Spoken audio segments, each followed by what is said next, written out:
The Titanomachy was over. Zeus and the Olympians had defeated the Titans and banished them to Tartarus, beginning a new era in the world of ancient Greek folklore.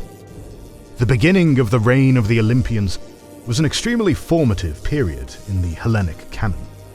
Some of the most famous myths of Greek mythology, like those of Pandora, Persephone, and Dionysus, took place during this time. In previous episodes of our series on Greek mythology, we covered the creation of the Titans and Olympian gods, and the ascension of the latter. In this episode, we will show how the world in which Greece's most famous heroes operated came to be, by talking about the myths of Prometheus, Hades, and Persephone, as well as others. In doing so, we'll explain how the Greek world, in its most famous iteration, came to exist. Welcome to our third episode of our Greek mythology series, focusing on the major world-building events of Greek mythology. Our main source for the creation of humanity comes from the Archaic period author Hesiod, in his book Works and Days. Hesiod's chronicle records that the first race of humanity, the Golden Race, lived in the time of Kronos, and were blessed with long, peaceful lives and dreamlike deaths. They were succeeded by the Silver Race, which also appeared during the time of the Titans and had very short adulthoods but lived for a century. The Silver Race refused to worship the Olympians, who destroyed them in the cataclysm of Ogygia. Thereafter, the Bronze Race of humanity was created by Zeus from the ashes of the previous world. This is where one of humanity's greatest allies comes to the stage, the Titan Prometheus. Prometheus was the brother of Atlas and son of the Titan Iapetos. During the Titanomachy, he had taken the side of the Olympians, and thus was spared banishment to Tartarus. According to Hesiod, humans and animals were all created under the earth, and each had to be given special traits to survive in the world above. Prometheus, whose name means foresight, was tasked with uplifting all of nature's species alongside his brother Epimetheus, whose name means hindsight. Epimetheus convinced Prometheus to let him do the job himself, giving balanced traits to all animals so that they would not drive each other to extinction. However, he left the humans until last, so when it was their turn to be given gifts, all they received was short nails and minuscule body hair. Since his brother had bungled the task, it now fell onto Prometheus to figure out how to ensure that humans would survive in the wild. To that end, he conceived of two plans to help humanity, both of which involved tricking the Olympians. The first one involved sacrifices. Zeus chose Prometheus to teach humanity how to divide animal portions from sacrifices, offering some to the gods and leaving some for themselves. Prometheus taught the humans to cut out the bones and fatty parts of the meat and offer them to the gods, while keeping the good, nutritious animal meat for themselves to eat in post-sacrificial feasts. That way, the Olympians were deprived of the best parts of the sacrificed animal, a fact that deeply insulted Zeus. Prometheus's second plan to help humanity survive in the surface world involved the more famous tale of fire. When humans first emerged onto the Earth, they had no protection or technology to help themselves. Sympathetic to humanity's plight, Prometheus visited the workshop of Hephaestus, the god of smithing and fire. There, he took some fire and snuck out of the volcanic workshop. Prometheus also went to Athena's place and stole knowledge of crafts from her. With these two stolen gifts secured, the Titan rushed to humanity and taught them how to use science and fire. Combined with the use of sacrifices to appease the gods, Prometheus secured humanity's survival. As a natural consequence of his trickery, the noble Prometheus incurred the wrath of Zeus. Upon realizing the Titan's deception, the father of the gods captured Prometheus and imprisoned him by chaining him to a mountain in the Caucasus. Thereafter, Zeus sent an eagle to rip open and devour Prometheus's vital organs every day, only for them to regenerate every night, resulting in a cycle of never-ending torment. Such was the fate of one of humanity's greatest heroes and rebel titans, to be punished by Zeus himself.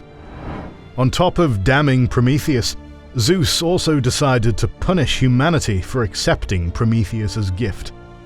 At this moment, the human race only consisted of the male species, and thus Zeus decided to create the first woman to destroy mankind. The story beat of womankind being harbingers of doom and destruction is a standard pattern in Greek mythology. Consequently, women were often treated harshly or demeaned because of their lesser status in ancient Greece. This is exemplified in this tale, in which the first woman is perceived as the cause of evil being unleashed unto the world. So it was that Hephaestus created the first woman from soil and water at Zeus's command. All the Olympians convened and gave her all the gifts they possibly could. Intelligence and weaving skills from Athena, beauty from Aphrodite, resourcefulness from the three Graces, and many others. The gods also made her extremely curious, thanks to Hermes, a flaw they intended to exploit. Upon finishing their new creation, the gods of Olympus named her Pandora, which means one who has all the gifts. They then presented her to Epimetheus, who instantly fell in love with her. Prometheus had instructed Epimetheus to never accept gifts from Zeus, but the latter simply could not resist Pandora's feminine allure. The two became married, and during the wedding, the Olympians presented her with a large jar as a gift, instructing her not to open it. One day, Pandora's gift of curiosity overcame her, and she did the one thing she was instructed not to do. Out of the open jar emerged thousands of vices and sufferings that came to plague humanity. Disease, pain, war, and death were freed from their prison to spread to the four corners of the world. The only one that was left inside the jar was Elpis, meaning hope in Greek. In the ancient Greek worldview, hope was the sole thing that allowed humanity to endure the hard, bitter world in which they lived. Hesiod's tales place the blame for all of the world's miseries explicitly on Pandora. By consequence, he associates that blame with all women, as they all descended from her. This is yet another example of the ancient Greeks seeing women as inferior to men. The tale of Pandora was not the end of humanity's trouble with divinity. Despite cursing humanity with misfortunes of all kinds, Zeus still considered humanity to be corrupted and weak. The king of the gods thus decided to destroy them. To that end, he began preparing to create a massive thunderstorm that would consume the earth. However, before the father of the gods unleashed his apocalyptic tempest, he decided to save an important couple: the Thessalian king Deucalion and his wife Pyrrha, daughter of Pandora and Epimetheus. These two were chosen because they stood out from the rest of their corrupt species for being kind and just. Forewarned by Zeus of the coming apocalypse, Deucalion organized a large ship and gathered a vast array of goods and materials to survive the impending aquatic catastrophe. He and Pyrrha embarked upon the boat just as the cataclysm began. Zeus opened the heavens, and endless water was unleashed into the world. For 9 days and 9 nights, the royal couple were thrown about against the waves, thunder and storms crashing against the hull of their ship. Finally, on the 10th day, the waters receded, leaving behind a world in which the king of Thessaly and his wife were the last 2 humans on Earth. Deucalion and Pyrrha's ship landed on Mount Parnassos in Greece, and when they stepped out, they made sacrifices to the gods. They asked for the recreation of humanity, and the god Hermes appeared to tell them to go to the Oracle of Delphi. The oracle told them, cryptically, that the only way to rebuild humanity was to use the bones of their mother. The couple considered this riddle before realizing that the oracle meant Mother Gaia, the goddess of the earth. Thus, they took stones and started throwing them behind themselves. Those stones became the new humans, who went on to populate the earth. As for Deucalion and Pyrrha, they had many children, one of whom, Helenas, was the progenitor of the Greek people. After the end of the cataclysm, things seemed to calm down for humanity. The world was set up as it is now, except for the fact that the earth was always bountiful and full of harvest. All this prosperity was due to the benevolence of the goddess of the harvest, Demeter. Demeter had a daughter with Zeus, who was named Kore, which means young woman. Kore was a great beauty, and soon attracted the attention of Hades, who desired to take her as his wife. In pursuit of that goal, Hades went to his brother Zeus for permission to marry the latter's daughter. Without consulting Kore herself, Zeus consented to the match, allowing Hades to mount his chariot and ride to kidnap Kore. According to Homer, Kore was collecting flowers in the Nysian field alongside Athena and Artemis, and at one point wandered off alone. When she did so, the earth tore open, and out of it sprang Hades on his chariot. He grabbed the young woman and took her to the underworld with him. Upon learning of her daughter's disappearance, Demeter fell into a deep depression and wandered the earth as an old woman searching for her beloved daughter. Her journeys took her to Eleusina, where she reared the children of the local king Kelios, and taught them to perform the famous Eleusinian mysteries, a series of religious rites devoted to worshipping Demeter and her daughter. Kelios built a temple in honor of the fertility goddess, and Demeter locked herself inside its sacred precincts, weeping for her daughter. Without Demeter to oversee the harvest, the land was now plagued by poor crops, drought, and pestilence. People, plants, and animals were dying, and as a result, no one was worshipping the gods anymore. Zeus sent many messengers to Demeter with gifts to try to get her to make the earth bountiful again. However, neither the rainbow messenger Iris nor Hermes, the messenger of the gods, could make her happy. The situation was growing dire, and Zeus became increasingly desperate to resolve it. Consequently, he sent Hermes to the underworld to explain the situation. Hermes revealed that Zeus had ordered Hades to release his new bride. The god of the afterlife had to oblige, albeit reluctantly. He told Kore that she was free to return with Hermes, but also gave her 6 pomegranate seeds from his garden. The young goddess ate the 6 pomegranate seeds and then left to rejoin her mother. The reunion of mother and daughter was one of teary-eyed joy until, to her horror, Demeter realized her daughter had eaten a fruit from the underworld. Hades had sprung his trap. In eating the food of the underworld, Kore was now magically tied to it and was bound to return. Upon being presented with this impasse, Zeus negotiated a compromise between all godly parties involved.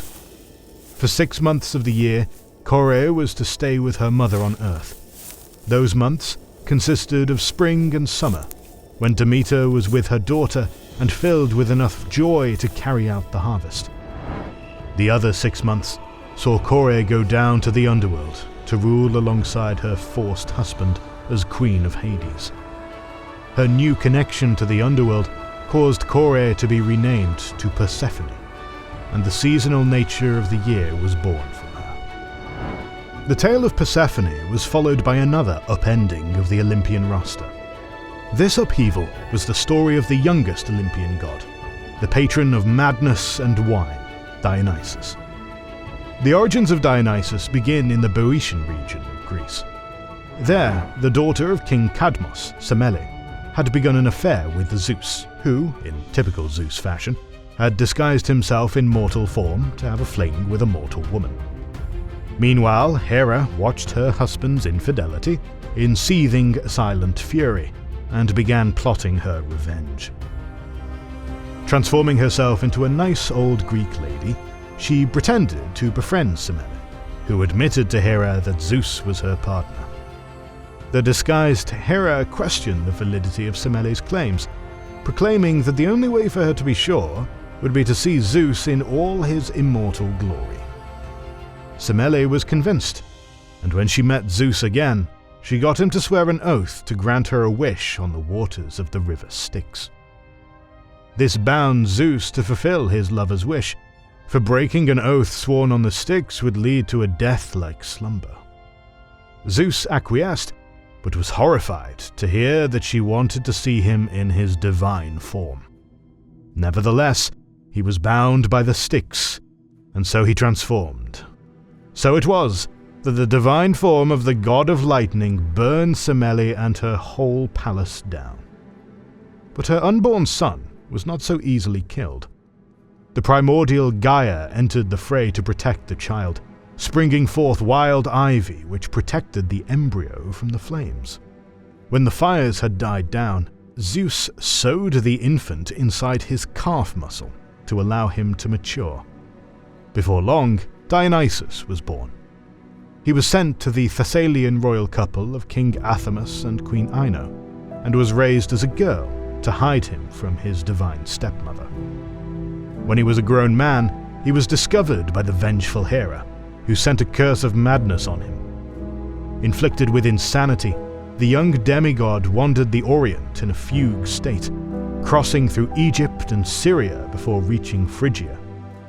It was there that his grandmother Rhea cured his madness and taught him the first rituals that he would come to be worshipped by. Due to his wild nature and connection to wine, Dionysus slowly assembled an entourage of half-goat, half-human satyrs, and crazy nymphs called Maenads. The young demigod then continued to travel around the world.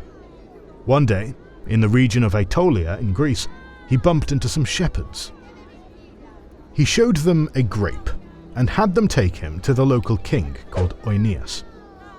He taught the king how to make oinos, or wine, by squeezing the juice out of the grape and showing him how to store and ferment it.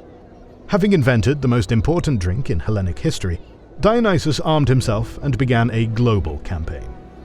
He traveled extensively around the world, teaching people how to make wine, depending on how they received him, and even ventured as far east as India. At one point during his travels, Dionysus was captured by pirates, but the captors eventually turned into the victims, as the god of wine drove them insane and turned them into dolphins. Eventually, Dionysus returned to Greece, where he was deified and accepted as the god of wine on Olympus. Myths associated with Dionysus are frenetic, chaotic, and highly varied. In one story, he went down to Hades and raised his mother from the dead. In another, he married the Cretan princess Ariadne after she was abandoned by her lover Theseus, following their escape from the labyrinth on Crete. Such was the nature of Dionysus, joyful yet mad, just like wine itself. The last myth we will talk about today is that of Io, who is the progenitor of many Greek heroes. Io was likely a Corinthian princess who served as a priestess of Hera. During her tenure as a holy woman, she entered into a relationship with Zeus, which was inevitably discovered by Hera. Zeus transformed Io into a cow to hide her, but Hera discovered her and had Zeus hand her over and put her under the guardianship of the 100-eyed giant Argos, who guarded her with 50 of his eyes while the other 50 slept. Zeus sent forth Hermes, who managed to use his flute to lull Argos into sleep before killing him. Following his murder, Argos's 100 eyes were placed on a peacock by Hera to honor him, and in her doing they became the goddess's symbol. Stuck in her cow form, Io proceeded to be chased around the world by a bovine fly, which tormented her wherever she went. Io's torment ended in Egypt, where Zeus killed the fly and turned her back into human form. Together, they had a son named Epaphos. His name meant touch, because Zeus impregnated her with a mere touch. The young demigod eventually became king of Egypt, before dying in a hunting accident arranged by Hera. However, many of his children ended up having long and illustrious lineages, one of whom included Perseus and Heracles, the foremost heroes of Hellas. In that sense, Io is the originator of the most important heroes of all of Greece, and most of the myths that have come down to us today. The anthology of myths which have been covered today exemplify just how each little natural and cultural detail of the ancient Greek world was viewed through the lens of mythology. From the seasons and the change of time, to the origins of heroes, to the creation of wine, the Greeks had a myth for everything. For the ancient Greeks, the whole world was woven together by the supernatural. Every single part of their lives was linked to some divine concept or deity. This is what makes any mythology so fascinating, namely the detail with which the people saw their world and how they connected it to the divine. It is also unique in how the ancient Greeks showed suffering or change in life, from the painful kidnapping of Persephone to the trials and tribulations of Dionysus. This is perhaps one of the main appeals of Greek mythology, in how it shows life and humanity in all its greatness and in its horror. More videos on ancient Greek mythology are on the way, so make sure you're subscribed and have pressed the bell button to see them. Please consider liking, commenting, and sharing. It helps immensely. Our videos would be impossible without our kind patrons and YouTube channel members, whose ranks you can join via the links in the description to know our schedule, get early access to our videos, access our Discord, and much more. This is the Wizards and Warriors channel, and we'll catch you on the next one.